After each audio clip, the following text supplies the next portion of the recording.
Hello, this is part 2 of how to make a embroidered cloth or fabric dreadlock bead. This is kind of an example of what's going on, of where we're going to go with this using recycled fabrics. Catch part 1. This is where we're at right here with part 2. We've gotten this sewn together. So you wrapped it around the Sharpie and then you sewed this side right here, that way it's secure. So if you wanted to take it off at this point and just sew it, keep embroidering it, you could. But I like to keep it on to whatever it is you're using, a Sharpie, a pencil, a pen, whatever. This is basically just to shape the size of the hole. When you take it off of the Sharpie, then the hole will may become smaller. That's what happened with, like I told you on part 1, that's what happened with this fabric embroidered bead. Yeah, so definitely go and check out the first part of this tutorial. I'm going to thread a needle, and I picked yellow thread. I like using colors that match with what I feel that I need for the day, and I'm feeling like I like to want to use yellow, the color yellow. The color yellow is energizing to me. It's very uplifting. It's a bright color. It's the color of the sun. Very nice. So yeah, so let's get it here. Got the thread, the needle threaded, and now I'm gonna take this bead and I'm gonna sew around the top and on the sides and on the bottom to secure it. That way it doesn't unravel when I'm trying to do the design. After I do all of that, all of this, I'm going to draw the design that I want on there. Now, how do I decide what kind of design I want on the dreadlock bead? Like I said, it depends on what mood I'm in. That's what dictates what the design will be on the bead. Sometimes I like to do stars and moons. Sometimes hearts. Sometimes I get elaborate. Like on one I did, what did I do? I did an ankh. There's another one where I did a small goddess figure on. You just get creative with it. And let me tell you something, embroidering these beads takes a lot of time. So this could take, just what I'm doing here, just to embroider the top and the bottom, to establish the whole of the bead, can take me quite a while. One bead completed, fabric bead completed, can take anywhere from 1 to 2.5 hours for one bead. And if the bead is a lot bigger, then it'll take a lot longer. It may take more than a day, because it's not like I'm sitting here doing this all day long. So yeah, it would be fun. Just do a beading marathon. But yeah, this is what I'm doing. See how it's coming along so far. I know it looks really sketchy, but the more, like with embroidery, the more thread that you apply onto the surface, the thicker and more vibrant the colors become.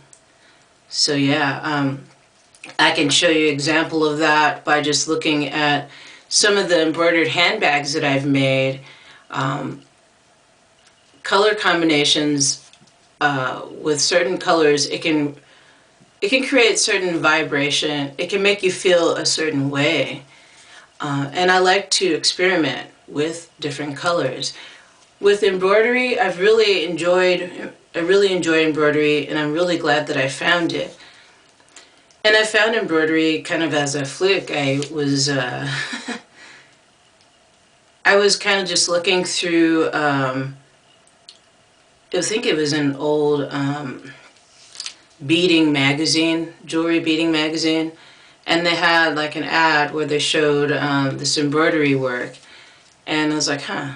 Just like, it wasn't anything big either that I saw. It was just an embroidered hummingbird, and I thought, wow, that looks really cool. It's like painting with threads.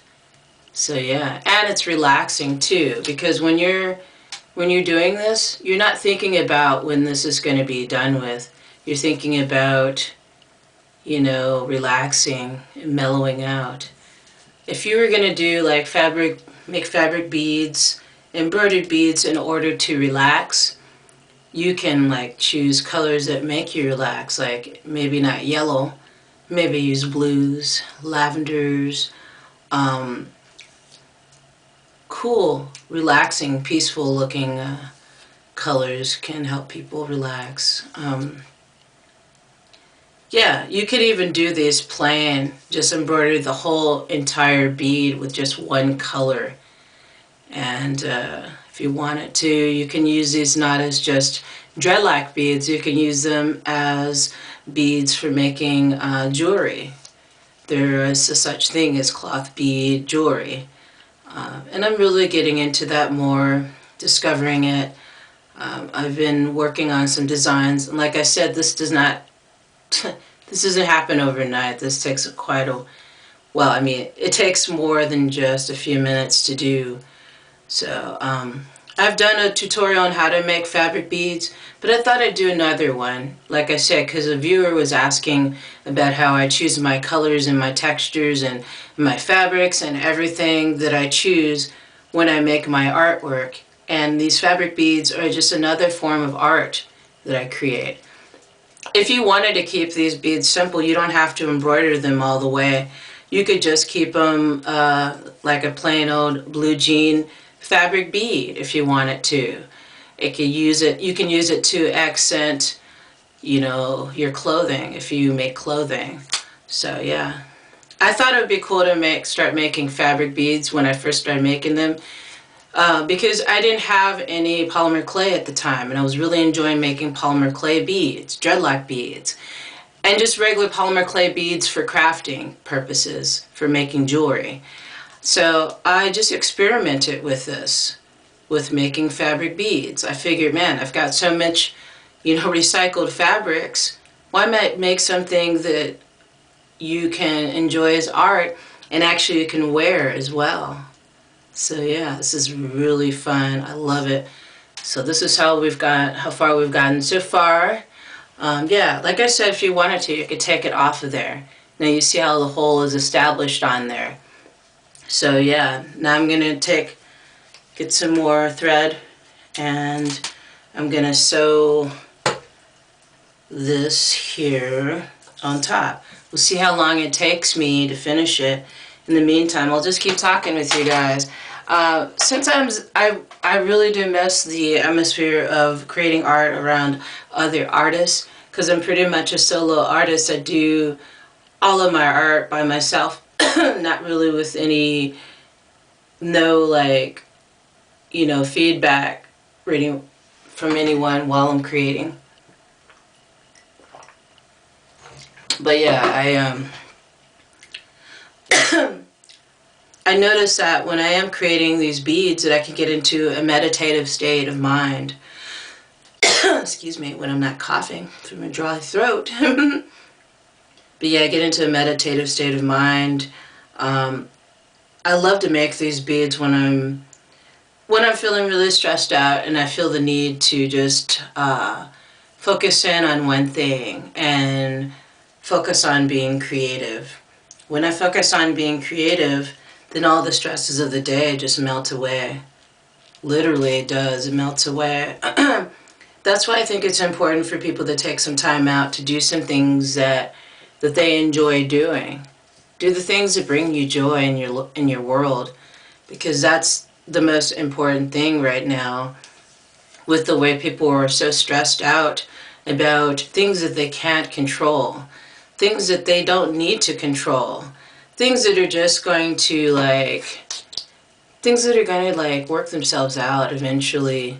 But I think that we live in an age where it's just instant gratification. People want to be satisfied right away and want to be given gifts and spoils instantly for maybe little effort, really.